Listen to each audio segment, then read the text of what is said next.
On this episode of the Random Combos Over Coffee podcast, we get into all things video production, photography, and a little stop frame animation. And don't forget those big VHS tapes too, man. What a great way to start your video career. Indeed.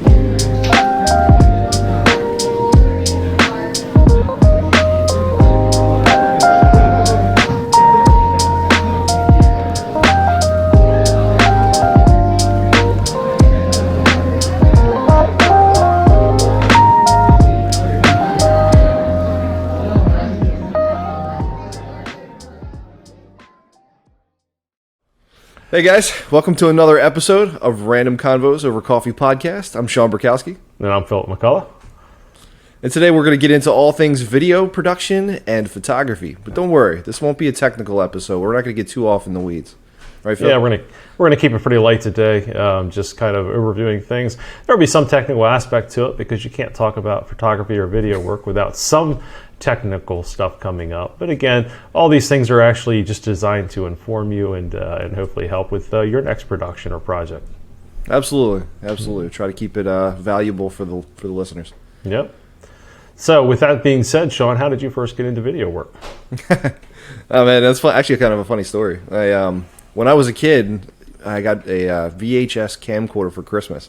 You remember those big old blocks that you would carry on your shoulder, and those things were like, I don't know, 50 pounds, and you put a big old VHS cassette tape inside of it, and you could do some recording. So got it for Christmas one year. I think it was from my grandparents, and it's because I was, told them that I wanted to get into doing movie production. I was 10 years old, and I thought I was going to be the next Steven Spielberg because I was really into movies and film and just really loved special effects. And I really wanted to learn how to do special effects. Matter of fact, my grandmother, when I was a kid, she would take me down to the Science Center down in the Inner Harbor. And one year they had a movie special effects thing where you could go and they had like the Alien movies and the Star Wars and Blade Runner, and they had all of the showed you how they did it, and you could see the little scenes that they would do, and they would move the figures across and they would film them in a miniature, and then when you looked at them on screen they would superimpose the actual actors in it, and it showed you how they could do the special effects from like the Aliens movies, like I said, lasers coming out of rifles, and in Star Wars. It just showed you how they did that stuff, and I was hooked. I was a kid and I was hooked. I was like, I gotta do this stuff. When I grew up, I always thought I was going to become a special effects editor. Didn't quite work out that way, but it's okay because I do actually was able to utilize part of that passion in what I do today as a graphic designer, as a marketer. But so back to the story. I was about 10 years old. I got this big old honking camcorder with a VHS cassette recorder for Christmas, and my grandparents obviously wanted to help me to be creative. So one of the things I figured out with this camcorder is that you could do stop frame animation. And for those who don't know, if you've ever seen like Shaun the Sheep or some of these claymation videos that are out there, they would mold these little characters, and each movement that they do is a single frame. And so you move the arm, take a picture, move an arm, take a picture, move the head, take a picture. And then when you play them all back, the character, the inanimate object, comes to life. And it's kind of like a flip book effect. So I could figure that out as a 10-year-old kid that you could do this with this VHS camcorder. It didn't have any way to take a picture, but you could turn it on real quick and turn it off real quick and hit the record button. So, I'm a kid. What do I have? I don't have, access to... I wasn't that good at making clay figures, but I did have action figures. So, my WWE, Hulk Hogan, Ultimate Warrior, Legion of Doom characters got a little bit of a workout, so I was able to make some stop animation films with these characters. And one time I got real ambitious. I made a film that I came in, I laid down on a weight bench, and on the wall were all of our tools that were hanging on the pegboards with the little hooks. So I made this video where I came in and I fell asleep. And while I was asleep, all the tools came off the wall and they came down and they built like a birdhouse or something. I don't know what it was, something with wood and nails and cutting. And then I woke up and they all went back up on the wall as if nothing happened. And I woke up and I looked at the thing and I was like, wait, what happened? And just kind of brushed it off and walked out of the room. And it's kind of cringy to think about it now, but you're a 10-year-old kid and you're experimenting and you're coming up with these creative ideas. This is, years before Pixar existed, right? So, but kind of in that vein, I had a passion for creating and just figuring out ways that I could utilize what limited resources I had. And that was the first time I got into doing video production, and then I kind of put that on pause for many years until I had a reason to do it commercially. And I always wanted to get into video production, always wanted to learn how to do it, but I never really had the resources or the knowledge to do it because I was more into the graphic design portion of it. So Adobe Creative Suite, doing layout production, Photoshop, graphic design for advertisements, and that's my profession. That's what I do for a living. And it wasn't until years later that I was actually able to integrate some of the passion that I had for video production as a kid into my daily job and my career. Yeah. So one of the things you forgot as far as a resource when you're a kid and you're working on stuff like this that you might forget is time. You had a lot of time to sit down and do that, and like you said, the curiosities, your creative juices were flowing, and ideas and the projects that you've talked about coming up with even at a young age always fascinates me, because you can just see how your mind was working back then, and some of the projects we've worked on since then, and some of the commercial projects we worked on, and seeing the creative side of how your mind works, it all makes a lot of sense. Thanks. How about you? How did you get into photography and video? All right, so my entry into video started with photography. In the late teens, I had a friend. We lived in Cape May and worked at a hotel together. So one of our off days, he had a all manual, I'm pretty sure it was a Pentax, but it doesn't really matter. It was a manual body film camera, and I wanted to take pictures of something.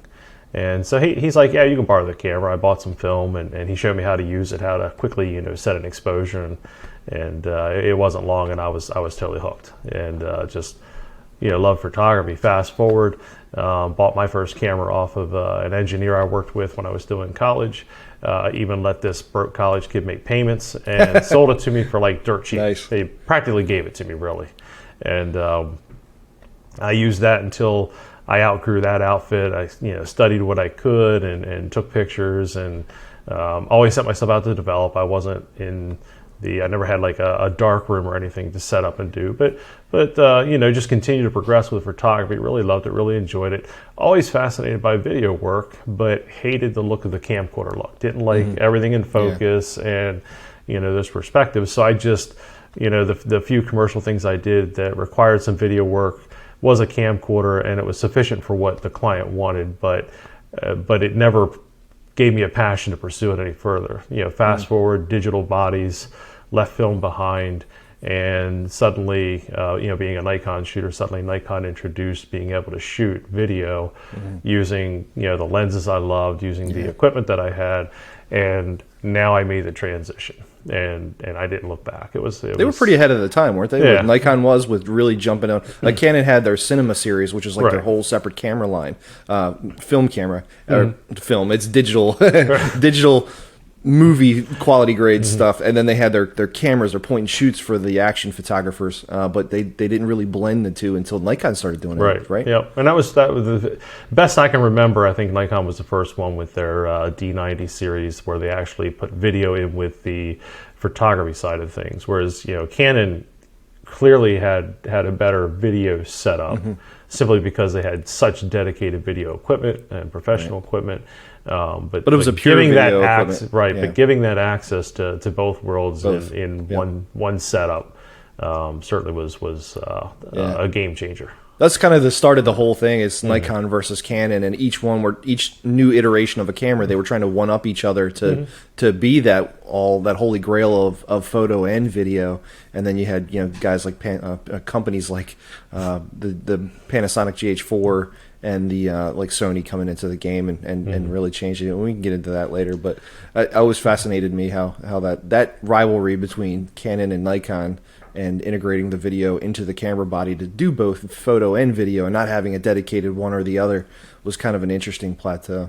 Yeah, and cost wise for me it was the perfect option.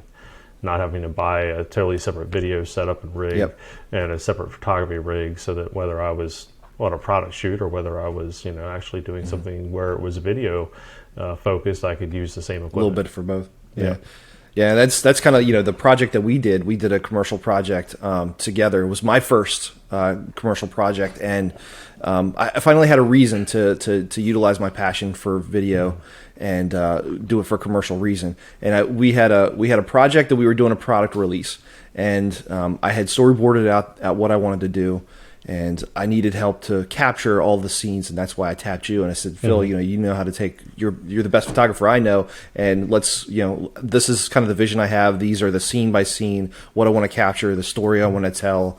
Help me capture this stuff, and we did, and we went out and we captured the video, and then I took it into the post production. I had access to Adobe Premiere and the Creative Suite and After Effects.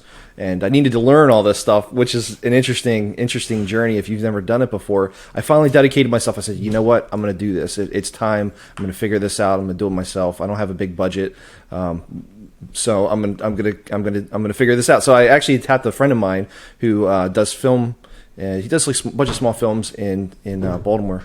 And I used to work with him at one of the companies I worked for, and he was our dedicated film guy. He would go out and do product reviews for some of the cars and different things.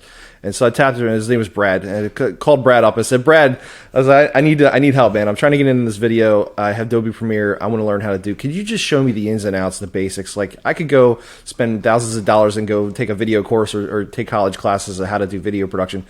But just give me the crash course, man. Give me the 10-minute version. So I think I showed up at his front door with a case of beer and said, here you go, man. Let's just show me the basics here. And he showed me, you know, how to do the video and bring them in, how to set it up, how to do some basic color grading and transitions, how to maneuver the sound around in Adobe Premiere, and just gave me the crash course on the basics. And that was it. Off I go. I'm going to figure this out. So then you and I go to the product day shoot. We film all the stuff that we needed to get, which was interesting, because you know, you're figuring out different angles and multiple cameras. We're capturing all this stuff on SD cards. You're capturing separate sound quality. Right. You get all this stuff into the editing suite, and then you're going to tell your story. Well, editing is a whole different process, right? Because filming and capturing, and you have a vision for what you want to do. Now you've got to look for all those little tidbits, those money shots, those happy accidents, the things where you're over somebody's shoulder, but you see something in the distance that just happened and you didn't know until you're looking through all the footage and you go, that's amazing, and I didn't even plan that. And so you look for those happy accents and you combine all the things to tell the story. Of course, you have scoring, so you have music. You got to figure out the right music to make the mode of your story, right? Because you play happy music and you have a different feeling than you play something that's somber or cinematic or slower, and you have different pacing. You've got to figure out the transitions so that the sound and the transitions all blend seamlessly together, so it helps transition from scene to scene. Voiceover and scripting. So you write a script, then you got to hire an actor to read your script, and it has to flow with the vision, because every voice actor has a different, just like every actor has a different style. You know, they're going to go in direct, or they're going to be more laid back. Is it going to be technical? Are they going to have an accent or not an accent? It's just a lot of different things to consider. And then once you finally get all that together and you tell the story, you put it together, and you finally get your piece, and you then at that moment when you watch your final cut and you go, is this good enough? Just like every creative person, where they always question themselves. You know, I remember putting the album out back in 2004, and the minute you hand the master in to release it on iTunes, you go, was that good enough? Could I did something better?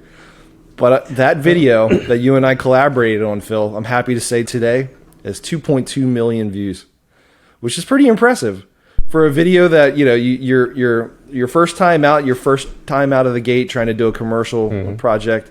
That video has over 2.5 million views, or just about 2.5 million views, which is impressive. Very much. And you have all those nervous moments at the beginning. We had, you know, all the stuff that was outside had to be captured in the same day. We had, you know, you had the talent for a day. You have certain things that you're limited with. Obviously, we were able to move into some of the studio stuff that was shot, you know, in the studio for completing the project. We had a couple days in the studio. We had more time. We had, some of those happy accidents came, and we were able to pursue some different options, and then getting your lighting right. And, you know, a lot of times, one of my skills is solving problems. I love solving problems, and a lot of times, you know, people will be like, "Hey, this is what I want it to look like. How do we do that?" And we got to do it today. You know, we have no budget. I remember one of the first bands I did their photography for, and I literally spent 3 days scouting out locations. It was going to be outside.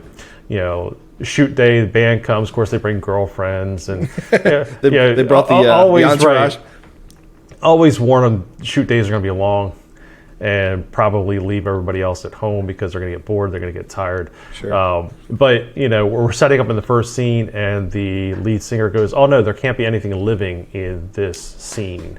And we are literally outside. There's trees, there's grass, and he's like, no, nothing living.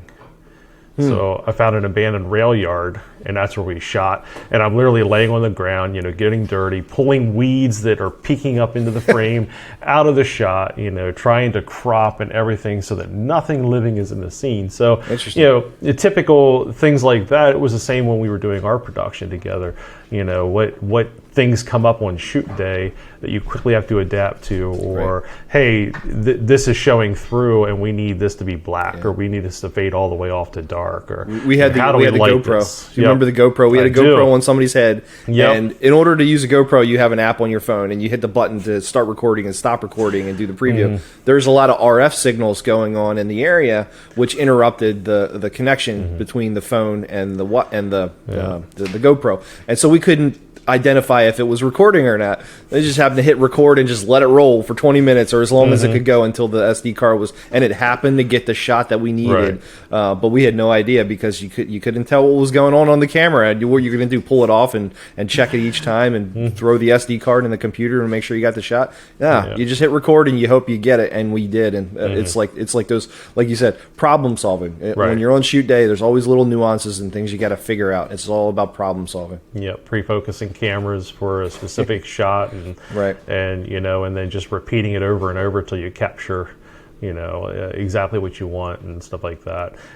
From my perspective, it's interesting because I really didn't get into editing video. I've worked with audio for years, and I've done audio editing and stuff like that. But on the video side, it's only been a couple of years since I've gotten into the editing. Most projects that I was being contracted for, even with photography, a lot of times it was capture the footage, capture the shoot, hand it over, because they have a creative team, they have a designer, similar to you for that matter, and somebody else is actually saying, I'm going to take the footage, I'm going to take the shots, I'm going to match it to what we're doing.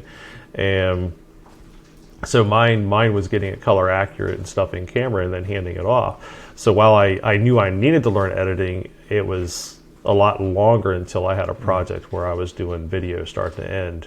Photography, I had some projects that I would edit all the way to the end, and whether it was print or whether it was just digital online. But the interesting part with our first project, I felt more like the actor who shows up, does the lines, says all the parts, you shoot your scenes, you go to your trailer, you go home, and then you show up at the premiere and you finally get to see what it looks like, and you're like, well, how did it turn out? And, your editing, it was spectacular. I was very impressed. Thank you. Not bad for a first time, huh? Not at all. So, to see everything come together, to see the voiceovers and stuff that were added, obviously, on your end of things that were stuff that I didn't see, and see it all come together to create the vision that you had for the project. It was really neat. So I was, that's kind of how, for me, it seems like, here's the actor showing up to the premiere, and oh wow, that was actually really cool. And for me, it was all learning experiences. You have to figure this stuff out. Just doing simple title sequences. I'm watching YouTube videos, and thank God for YouTube. I don't know where I would have been if I tried to do this 10 years ago. But you're on YouTube, and there's like DSLR shooter, and there's a lot of YouTubers that do great job of showing you Adobe Premiere tricks or camera angles or this and that. I mean, when we shot the first project, everything was in automatic. And it's not automatic as far as focusing, but automatic as far as the lighting is concerned. I didn't know anything about C-log or neutral color densities. And for those who don't know, we're not trying to get too technical, but when you shoot a scene with automatic, the camera adjusts for brightness and contrast, and basically what you get is what you get, and it's really hard to edit that in post. When you shoot things in like a neutral camera, lighting is like a C-log or S-log, depending on what kind of camera you use. Everything's very dull. It looks very dull. The shadows are dull. The highlights are dull on purpose. And the reason for that is when you bring it into Adobe Premiere, you do what's called color grading, which allows you to bring up the highlights and adjust the shadows, and you can see more details in the shadows if you need to pull that up. You can pull the highlights down so faces and backgrounds aren't blown out. You can get natural skin tones. You can If you look at some movies, and some directors have a very specific color grading where the eyes are more of like a blue tint and the shadows have more of a blue tint, and some of the skin tones and backgrounds have more of an orange tint, and they have a very specific style. That's all color grading. I always think of the Matrix as a great example of, yes, of that's color a great grading a film to have a very consistent look throughout. Michael Bay. He's a good Michael Bay, Transformers, Teenage Mutant Ninja Turtles, like those movies.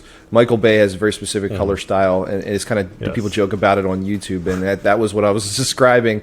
But the eyes and the colors and the shadows that are blued and orangey tints for the background. So that's all color graded. And then and I didn't know that back then when we did our first project. I've done several since then. In each project you get better because you learn a little bit more. The second project I did, we hired an Academy Award-winning producer to do all the video and the storytelling. And ironically, that one got about a fraction of the video as the first one that I did. And no knock on him, because he was an amazing director. So the cinematography was top notch. They were using great cameras, expensive equipment, beautiful scenes. But the storytelling has to be there too, and you have to know your product. You have to know your product inside and out. What the story you want to tell, the information you need to relay, and what the end consumer needs to walk away from with it. And that whole process of storyboarding and telling the story is really crucial. No matter if you have the best equipment in the world, it all comes down to the story and the outcome and the problem that you're trying to solve. Yeah. I mean, no. What was the old Seinfeld joke? No story, no show, kind of a thing. Right. And but that's really what it comes down to. I mean, even what we're doing with this podcast, we're hoping that this tells a story throughout the episode. We hope that story provides value. We hope that it is a little bit informative, maybe even educational. And just as we collaborate back and forth, on a random weekly topic that either interests us, and at some point it's. We have no idea how random it's going to get, so it could get pretty interesting. But but our goal is that we have some sort of story, even in what we're doing here, in such a way that keeps you interested, keeps you informed throughout the episode. So definitely, yeah. And one of the things I can simply say with the projects I've worked with you on, is that you're really good at understanding what the story should be. Even with some of the things with the podcast and the editing and stuff, just watching how you pull that together to tell the story from start to finish. So I always, like I said, I learn a lot from you on that side of things. It's always a give and take with our friendship and our working relationship, which has been great, because we see things somewhat differently, to be able to come together with each of our backgrounds and skills to really fill in, hopefully something better than either one of us alone could have ever made it. So Simon Sinek, he said, always start with your why. Yeah. And that was something that's always resonated with me. So in every project, whether it's a marketing campaign or a video production, whatever it is, story, this podcast, always start with the why. And in my instance is why should somebody care? Mm-hmm. And if you can fill that void with your story and information, provide value to the end user, that's what it's all about. Mm-hmm. Again, whether it's with an ad or a video production or a photo, I mean, it's all about providing value to the end user, mm-hmm. and that value is the why. Mm-hmm. That's just always something that's stuck with me. Yeah, I mean, it's interesting you bring up with a photo. That was one thing I felt I always struggled with, telling a story in my photography.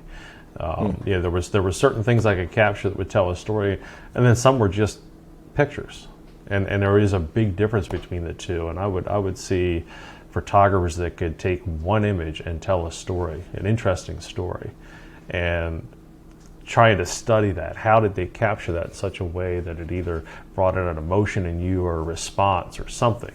Yeah. And to me, that would be the simplest form of telling a story, one of the most complicated forms of telling a story. And then moving into, perfecting something like that, and then moving into other avenues of telling a story with your art, it just builds from there. So. Yeah, that's true. I mean, like you said, seeing a photograph versus seeing a photograph from a photographer who knows what they're doing and can tell a story. Mm-hmm. Man, you don't know you don't know art until you see art, right? Yeah. It's kind of like you don't know what you didn't know, right? And so everybody thinks they're a photographer, can take pictures and frame things up, but when you see a real shot that draws you in, that tells a story, and you don't know why, but intrinsically something in your brain, you see it and go, wow, that's really cool. That's when the light bulb goes on, that aha moment, and it's like, I want to do stuff like that. I remember figure out. Oh, yeah, go ahead.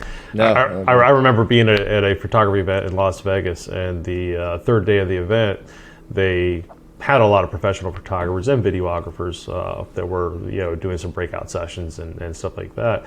But they had a chance to then present their work on one of the evenings. And I don't remember the lady's name, but she did photography that she captured out of a moving car in the fall of trees. So her husband's driving, she's leaning out the window, and she's shooting this. It was some of the most amazing art that I've ever seen. And I never would have thought to capture things the way that she had. Right. And then not only that, she pieced it together, matched it to music. It had 3 different segments. So it captured that theme, but it transitioned. As it transitioned, her music transitioned. She picked just the right pieces to go with it and told this amazing story about art simply in this presentation. And I remember hearing, a couple of the instructors would talk about, hey, you gotta catch this event. They had been able to preview it. They knew it was coming, and they all were commenting about how spectacular this was. And it was cool. It was absolutely amazing. I'm picturing the tree is in sharp focus, and a lot of background is in blur and motion blur. These were completely in motion, and that was what gave it so much color and so much expression. And it was just, you can't put it into words without seeing it. You can kind of envision it, but when you see how she put it all together, it was absolutely amazing. Very cool. Yeah. So guys, I just wanted to break in here real quick. If you watch the YouTube channel, and for those who are listening to this on the audio only format, you won't see this, obviously, and you will never notice the transition. But sometimes Phil and I have to turn the camera on and off because our DSLRs, we're shooting these with DSLRs with cameras that have a limitation of 25 to 30 minute record times. That's something else just to kind of consider as you're looking at your tools for your trade. DSLRs, part of the reasoning that they only record for short time periods is one is when they would bring them into importations from China or wherever they're manufactured, there's a different tax regulation for things that can record over a 30-minute cap. So they would record them at a 30-minute cap. Additionally, there's technical limitations with the sensors overheating. And so when the sensors get overheated, they would have to stop recording, allow them to cool off before you could start recording again.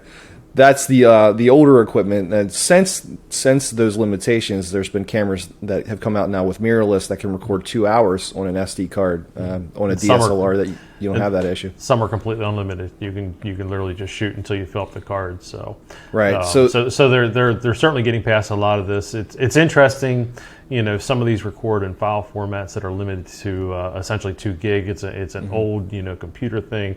And when you look at your files, if you record it for 30 minutes, for instance, like you and I would, you might have 6 files that are all leading into each other because of these file size things. So there are a lot of hurdles, obviously, that the manufacturers have overcome over the years as well to get past some of these, sensor heating being one of the biggest ones. I remember reading reviews on certain cameras where they would claim the 30 minutes, but the sensor would overheat at 20 and 10, and it was a mess. And people would modify their cameras by rigging fans into them, and of course, if you're shooting video and you start putting a fan in there, and you've introduced noise, and then I even have external gear that would let me do this seamless. And I've been so busy that I have yet to sit down and actually move on past that. Then I could just simply laugh at you when you have to start and stop your camera.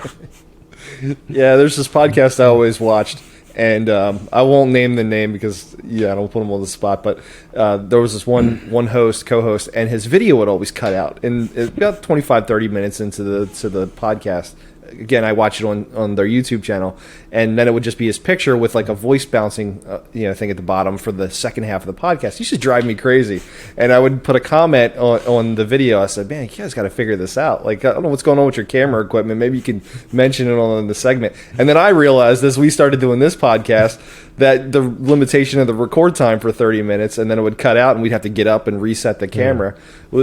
There you go. There's the reasoning. So apologize for that. But if you're watching watching the YouTube channel and you see a hard transition, that's why we have a YouTube, just to go throw this out there, we have a YouTube channel, not because we want to stare at ourselves for an hour, but because we try to add value. So for the end user, if you're watching this on our YouTube channel, when we're discussing things, often I'll put a slide on the screen to fill in the gaps of the story. So when we're talking about something and you can see it and gives you a visual representation, those helpful. And so there's a couple things where we're talking about the MTV episode or the vintage clothing line episode, and we're talking stories about concerts and different things. They can show up on screen and it fills in the gaps in the stories. That's the whole purpose of the visual for the YouTube. But again, if you're listening to this on the audio only format, none of this matters. You can skip ahead.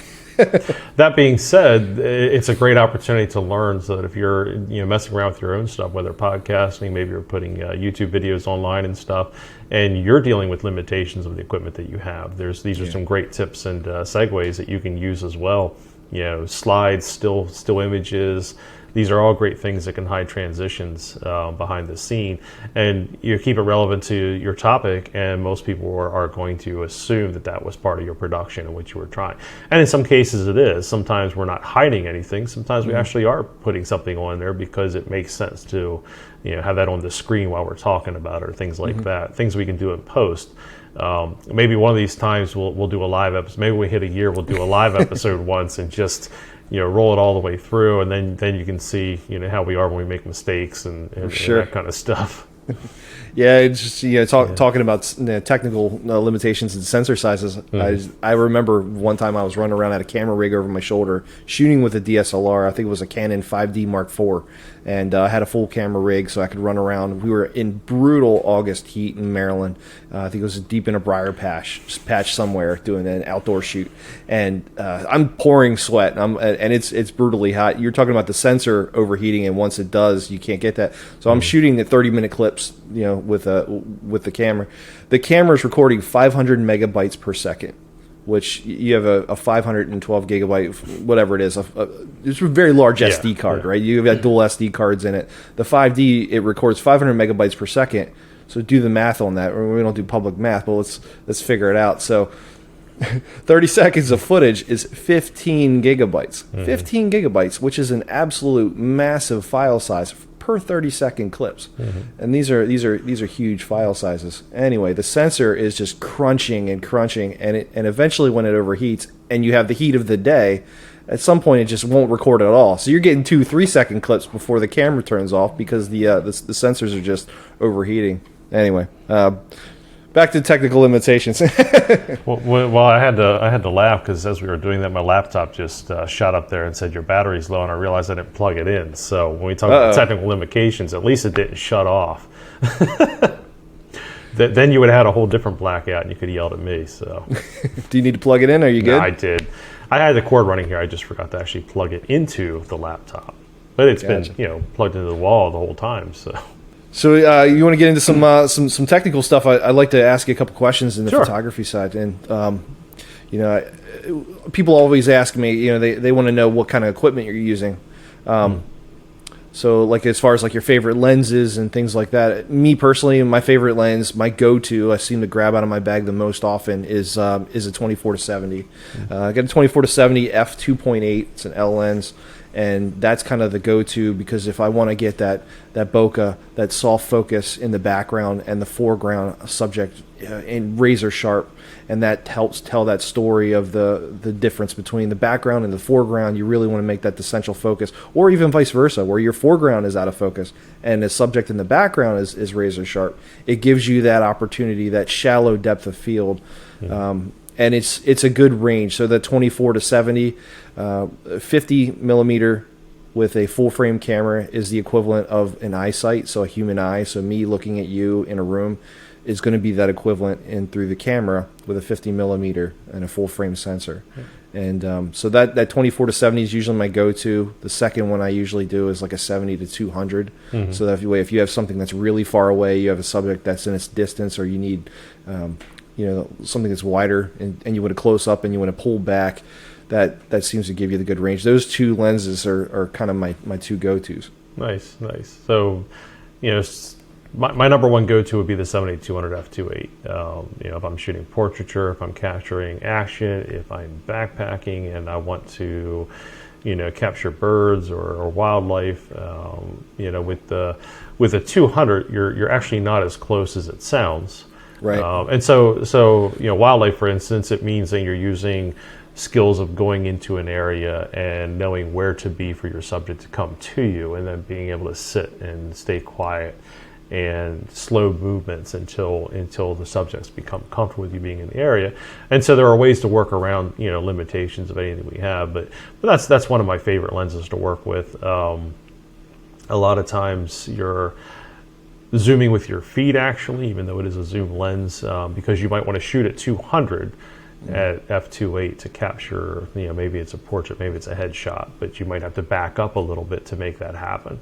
And you know, depending on how much you want to blur the background. For instance, the background is behind me is blurred at an f2.8. Now it is a crop sensor, so there is a factor in there that, without getting technical, changes that a little bit as to how much that background is blown out, as I like to say, or your shallow depth of field. Right. But it is a 50 millimeter f1.4 lens, which is the aperture size. Again, it's a very wide aperture at f1.4. A little too shallow depth of field, which means from the front of my face to the back, it's real narrow as to how much, where's my hand? It's real narrow as to how much is in focus. Right. So if I'm at f1.4 and I start leaning in, or I start moving back a little bit, more of me is going to come in and out of focus. So the f2.8 for being on a camera here solves the problem. But it's a fantastic a lens. It's actually about 30 years old.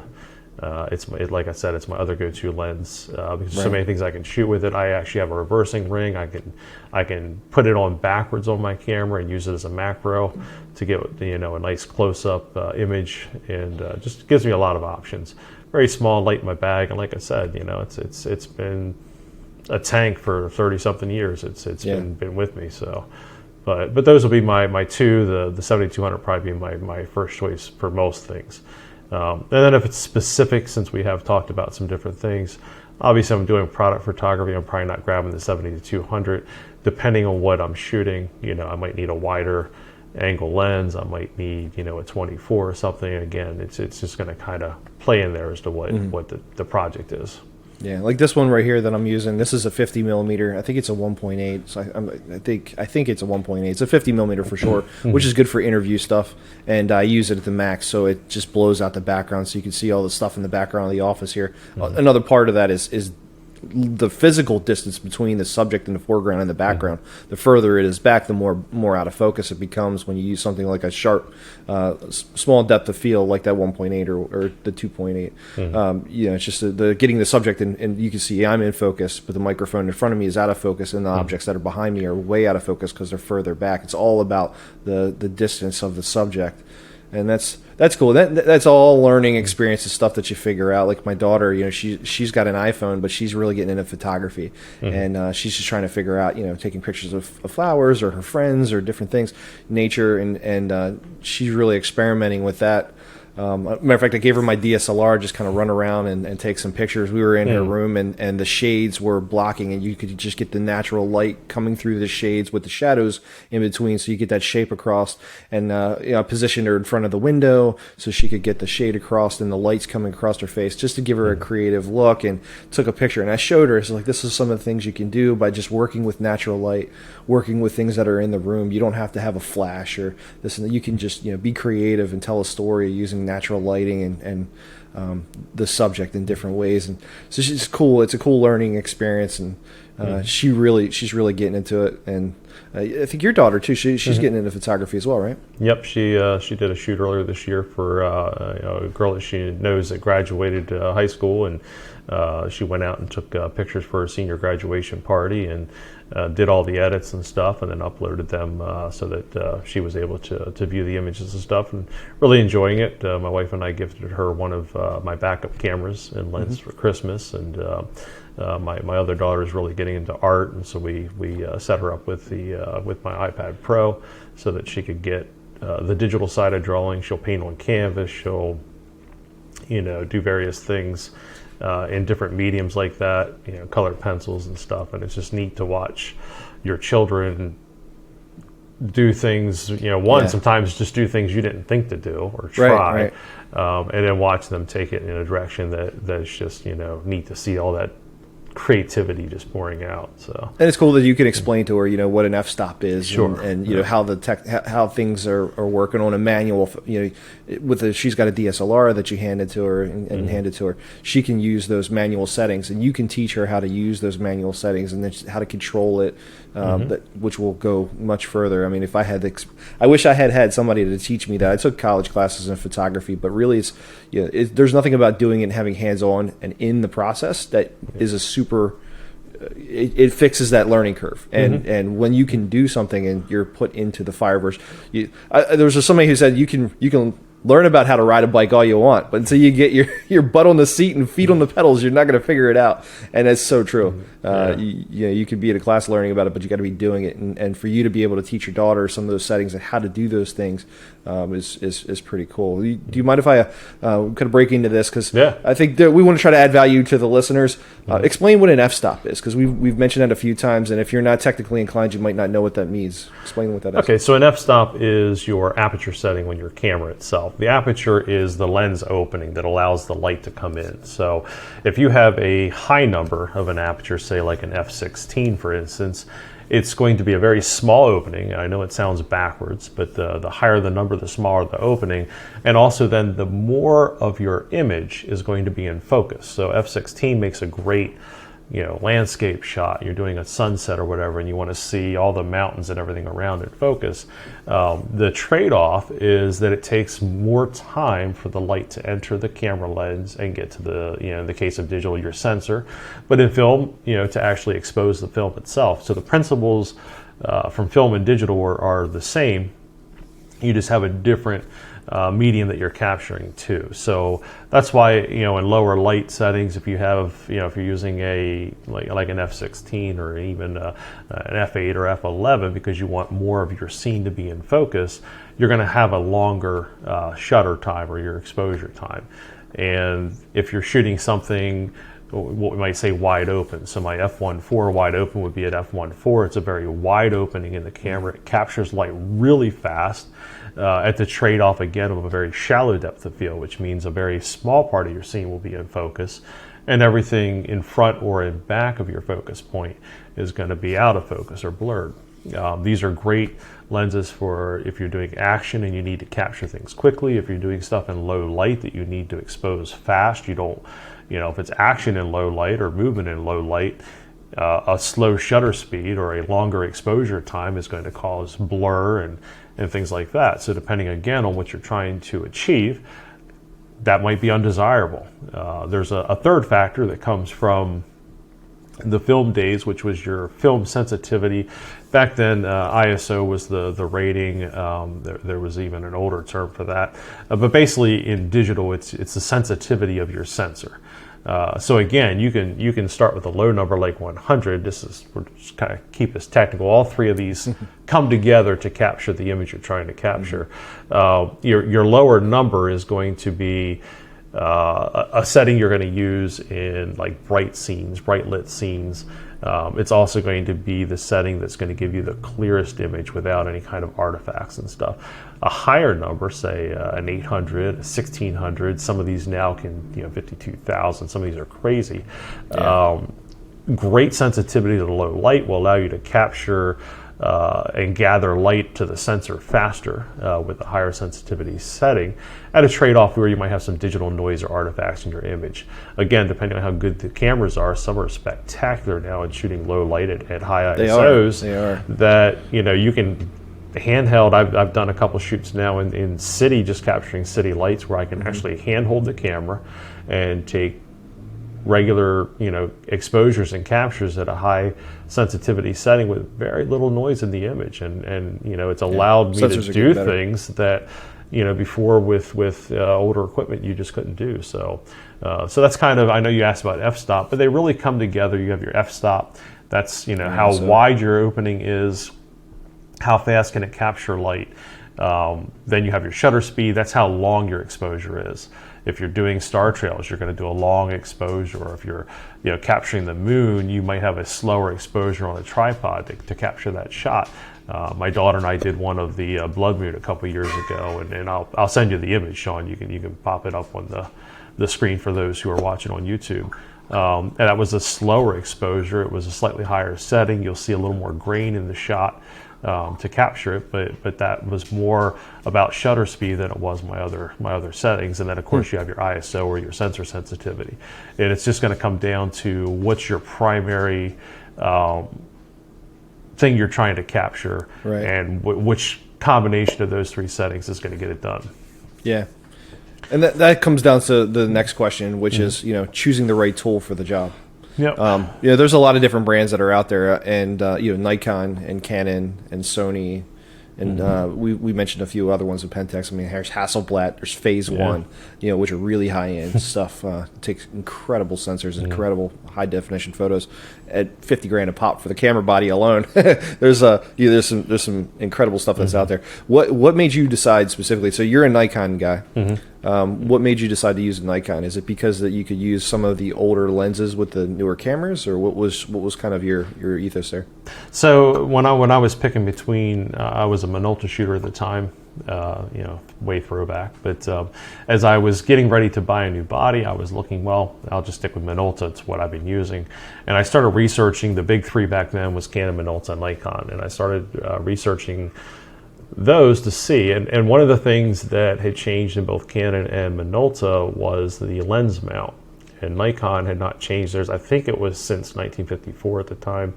Again, my dates. Explain what that is to people who don't know, who aren't photographers. Yeah, I wish I had one in front of me. The lens mount is basically the size of the opening into the camera body itself.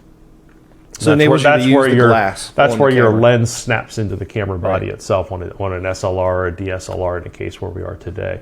So mine was way back when I was shooting film. Well, I loved that whole process of shooting with a manual body, and I knew I wanted to get an all manual body again at some point. And again, this was before I was ever thinking digital. It wasn't even in the radar of digital at a consumer level. And so that was my deciding factor. It was more that, and some of the glass Nikon was producing at the time was just spectacular. And so that allowed me to have a variety between like an automatic body and a manual body and still shoot and use the same lenses. So you can use the lenses with the Nikon from back in the 70s, and still use them with a professional DSLR that's produced in 2021. Yes. So I still use some of my lenses I bought when I was all film. In fact, we talked about the one which is on my camera right now. That was, I bought that back when it was film. It still actually has the manual aperture ring. I still, like I said, can reverse the lens mount on my cameras and turn it into essentially a macro lens and stuff like that. So that is pretty cool. That is pretty cool how you can use the older glass, like they say. They don't make them like they used to. So you can get some creative. You can get some creative stuff with older glass. So you don't obviously one of the disadvantages of using older glass with a newer camera is you don't have the quick autofocus. So if you're using autofocus, something like shooting video where you have a modern lens and you want to keep the subject in focus while you're recording and you're moving. You can't do that with older glass because it doesn't have the mechanics. The motors inside of the lens don't work with the newer cameras. But that is cool. That is an advantage, I guess, Nikon has over Canon and Pentax and Sony and some of the other camera manufacturers is being able to use the older glass. Although there are things like Metabones adapters, things that you can put on where you can use different glass with different cameras. For example, you can use Canon glass with a Nikon and vice versa with like an adapter, a Metabones adapter. But that affects, without getting too technical, it affects things like crop factors and things like that because you're putting a gap between the camera body and the lens with the adapter, which can throw some things off.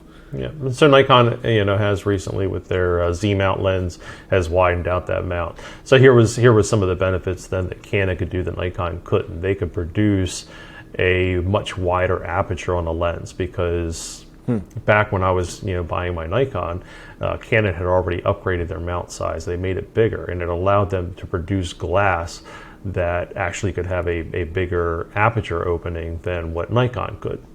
just due to the physical limitations of the size of the opening of the mount. So, again, everything has an advantage on one side and a trade-off on the other. So it really does come down to, you and I have talked before, and you're like, is it about Canon or Nikon? For me, it was just simply about what tools solve my problems, not necessarily am I going to get into this battle or this war. I've seen some spectacular stuff shot with Canon. Nikon fits me like a glove, both in my hand, in the simplicity of operating the camera. I'm familiar with how they work. So the controls are where I'm used to them, and because of that, I can move quickly with one, and and get up and into a shoot and be confident that I'm going to be able to capture what I need to capture. So that's very true. I've speaking of the controls. So one of the cameras that are amazing cameras that are out there is like the Sony A7 series. And so the A7 series has great in-body stabilization. For those who don't know, when in-body stabilization is when you're shaking and you're moving with the camera, there's a mechanism inside of the camera body that helps maintain stableness so that your image doesn't get all that herky-jerkiness as you're moving around. It kind of makes it smooth and reduces a lot of that, which is incredible. And there's some glass that does that too, but Sony has the in-body stabilization built into it, and so it was an amazing camera for video. A lot of people are switching to that for video because you could just do some incredible things with it. Like the new one, I think the A7, or is it the A9? I don't remember exactly which one it was. The new one that just came out, you could shoot 4K 60 frames per second full frame, which they were one of the first ones that allow you to do that. And they're really good cameras. But the knock on the Sonys for a lot of people is the controls. Getting back to what you're talking about, just the mechanism, getting through the menus, where things are, on the camera, where you want to put your finger, because when you're in the scene, the last thing you want to do is take your eyes off of your subject and what you're recording and start looking at the camera body to figure out where the button is to change the ISO or to change this or that, the mechanisms. You need to just be intuitive. It has to be where you want it to be so that you can do the things that you need to do in the moment and not have to look down. And one of the knocks on Sony's is that they're for people who use Canon and Nikons for so many years, is they don't like the system setup or the aesthetics. But the camera itself is amazing. Right, and ironically enough, Canon was like that for me. I could, switching from a dedicated, shutter and aperture control to, one thumb dial that I had to switch back and forth. Now, a Canon shooter, that was never an issue. They were used to where the controls were. They never had to look, but I constantly had to look. I always had to pull the camera away and things like that. So again, it wasn't was one better than the other as much as one worked better for me. Right. Coming down to the whole question here is using the right tools for the job. Right. If you're trying to figure out which one to use or which one to get, is it Nikon? Is it Canon? Is it Sony? Is it whatever? There's a ton of them out there. It just comes down to what is the right tool? What are you looking to do? Yeah. And so what problem are you trying to solve? And then what problem are you trying to solve? Find the tool that solves it. So question. So if somebody's like me who is shooting 50% video, 50% photography, they're looking for something that's a do-it-all, and they're just getting into photography and video for the first time, looking for some solutions. What do you recommend? What would be your recommendation, Phil? I think one of the first ones that I would probably say to look into would be Sony. And even though I'm not a Sony shooter per se, I use Sony video equipment, of course, and they make great cameras. Some of the things that they've really pushed the envelope on with, as we talked before, in-body stabilization, stabilization in the lenses, great autofocus capture. So if you're getting into it and you're shooting video, or if you get a client and they're looking for a professional level, there's a lot of features that are going to solve problems for you. There's also, with their mount now, they've got a lot of both Sony lenses and third-party lenses.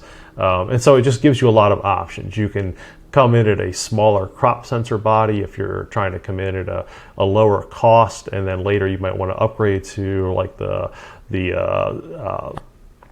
A7 IV series or something higher than that. Again, you're not scrapping all of your lenses to go back in and upgrade everything at one time. So that would probably be where I would start looking first. But again, then you simply just compare that. Does it do what I need it to do for the projects and the type of work that I want to do? Whether it's hobby work, whether it's fun work, or whether it's stuff that you're looking to get paid for.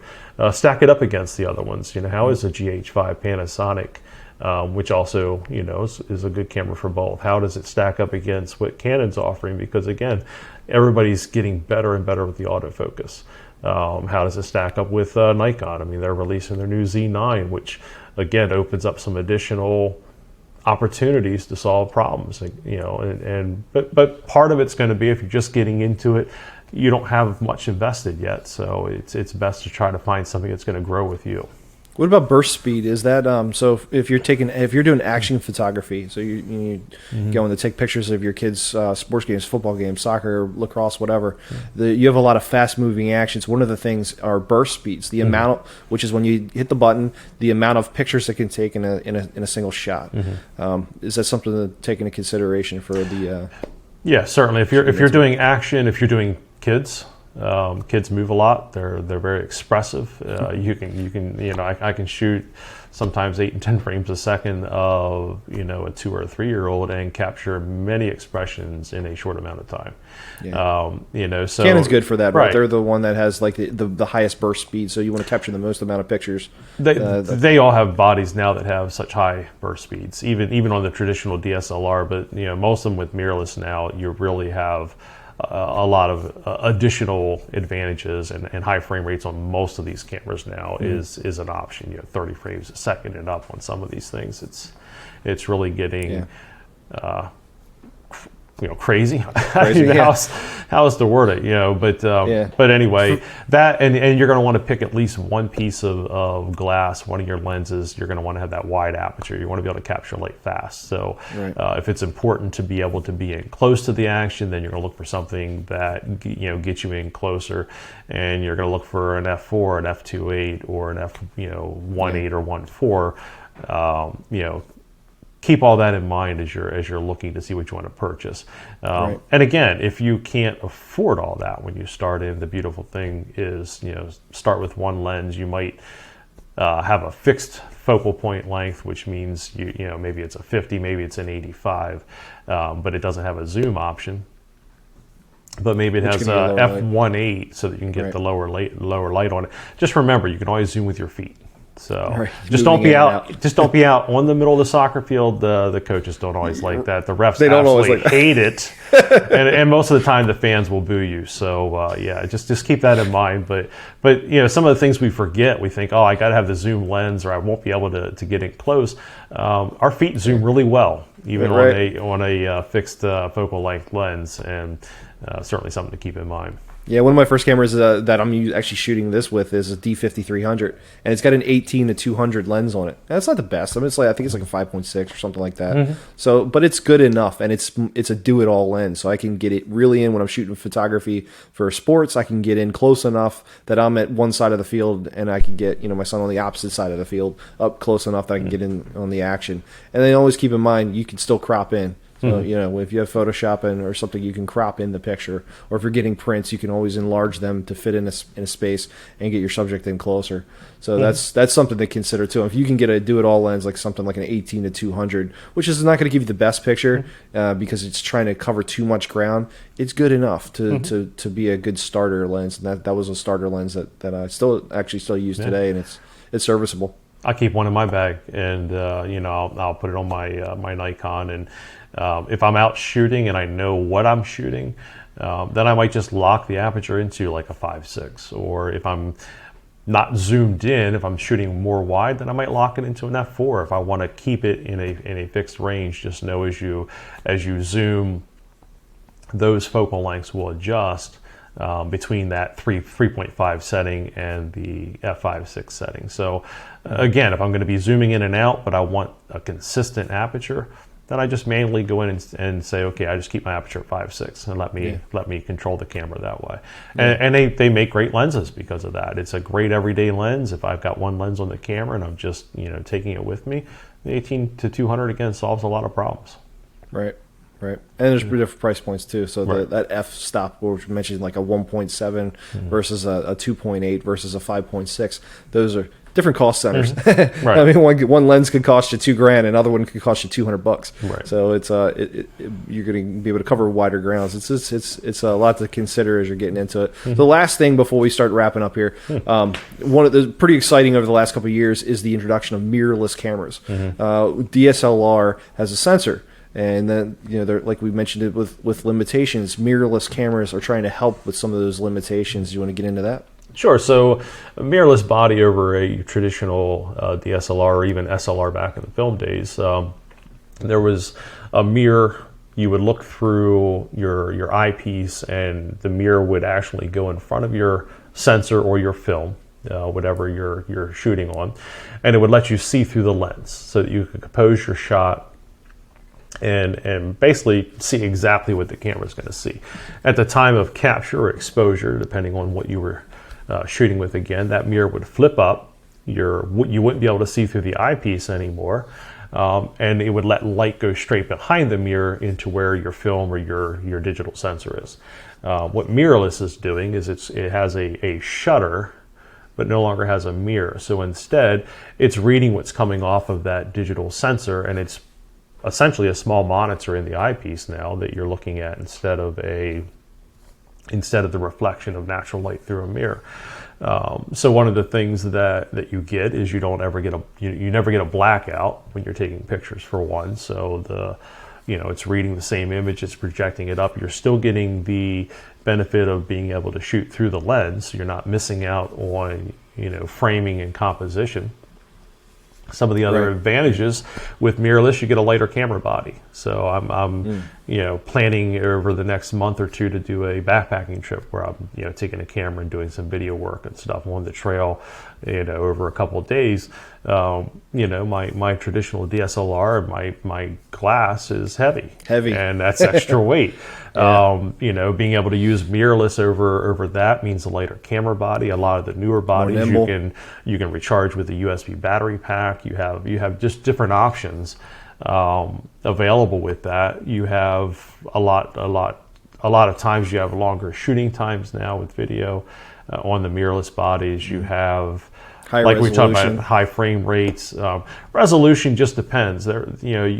Resolution really comes down to, you talked about phase one. Phase one was based off of a medium format, which medium format film is just a much bigger negative, produces great images, great resolution, and basically the digital sensors are expensive because they're very large.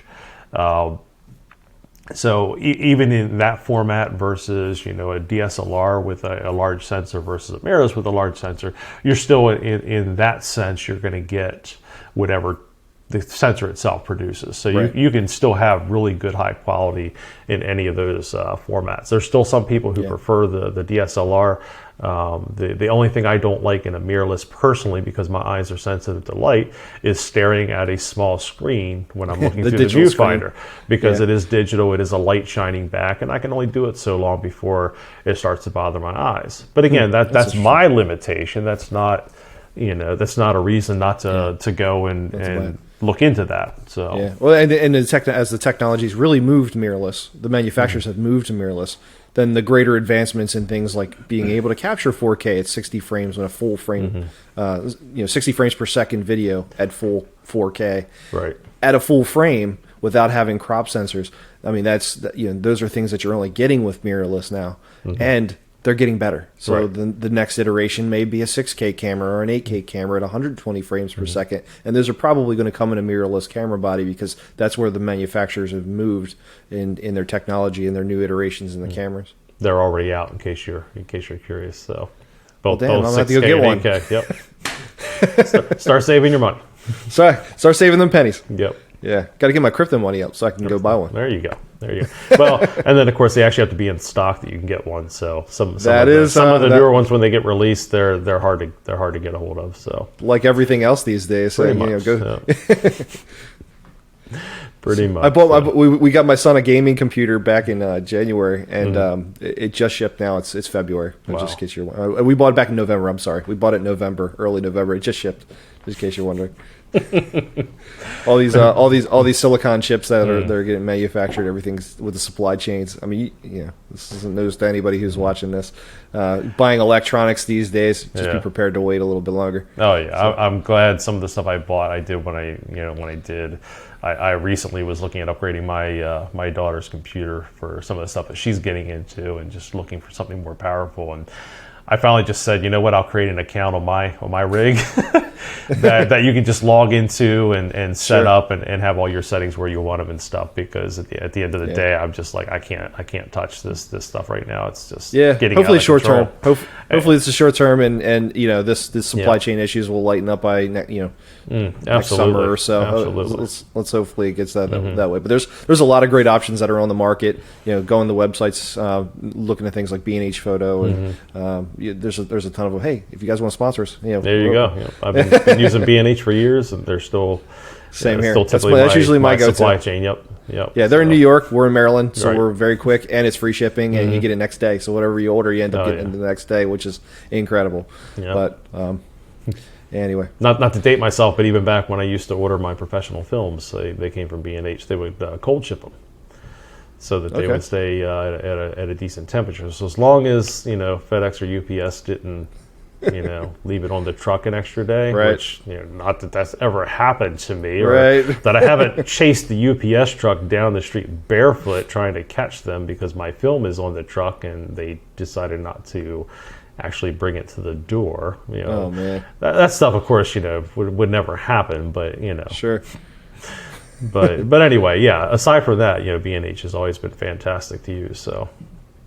Well, cool. Yeah, and there's sites out there. If people want to go borrow a camera for a shoot, which I've done often. So when we do these big video shoots, you need an extra camera or two, and you don't, a Canon 5D Mark IV, which is what we're shooting a lot of our video, professional commercial stuff with, product videos, is pretty expensive camera. I mean, by the time you add the lenses to it, and you're talking a $5,000-$6,000 investment.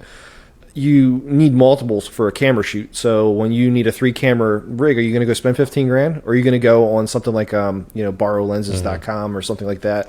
There's a ton of them that are out there where you can go rent a camera for a day. It shows up at your front door in a Pelican case. You pop it open. It's got the lens, places for everything, and a return label. So when you're done, you put it back in the box, slap the return label on, and off it goes. Yep. And it's very cost effective to rent something like that.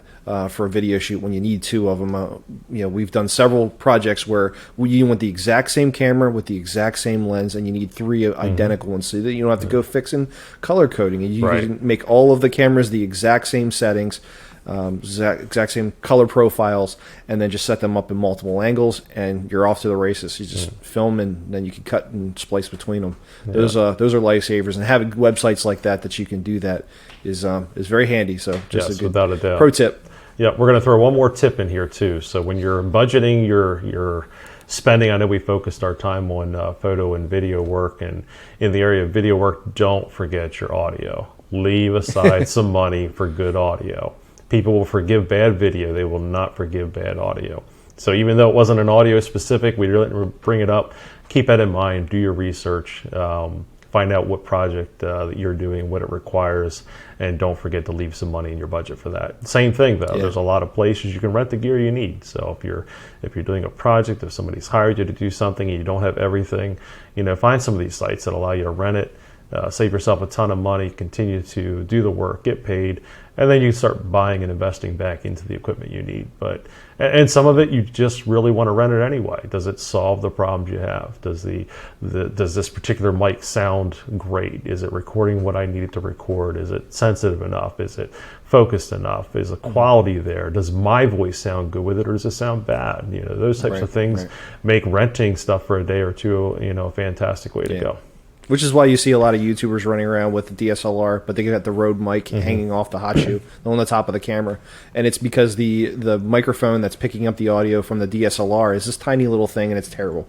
And so the audio quality that's coming through is good for a reference track if you're recording something with a zoom, which is like a handheld, looks like an old phone, looks like an old iPod or something. It's a big blocky thing, but it's got microphones that come off and it records ambient noise. You can hook it up to microphones. If you have a lapel mic and you clip it to your mic, to your shirt, it can record all that. There you go. If you're watching the YouTube, Phil just held up his Zoom recorder. Those are great for recording, and so you can sync those tracks with your audio tracks coming through the DSLR, or you can just put a hot shoe and a Rode mic or something like that on the top of the camera, and it'll record directly into the camera, and you get better audio quality. But the audio is the video specifications on DSLRs absolutely phenomenal. The audio, not so much. Yeah. So good thing to consider. Good tidbit to put in there. Yep, and we can end on that so we don't go down a rabbit trail. Sounds good. Well, this was a good episode. I think it was informational. Hopefully, we don't get too technical for folks. And again, the end result is to provide value for the people that are listening. So hopefully, you got some of that. Yep, that's always our goal. So it was good talking with you again, and just having a random conversation. I've been drinking plenty of coffee today. It was a rough morning, so the coffee has been a welcome part of the podcast, of course. And it's always been a pleasure too, just over the years working on some of the various projects we have, and now even with the podcast project we're doing now, it's again, it's just been a lot of fun. So, as always, we hope that you guys have found value in this as well, and hopefully some entertaining value that you wanted to stay to the end. And again, we appreciate you sticking with us. So, have a wonderful week. Have a good week, guys. Yep. See ya.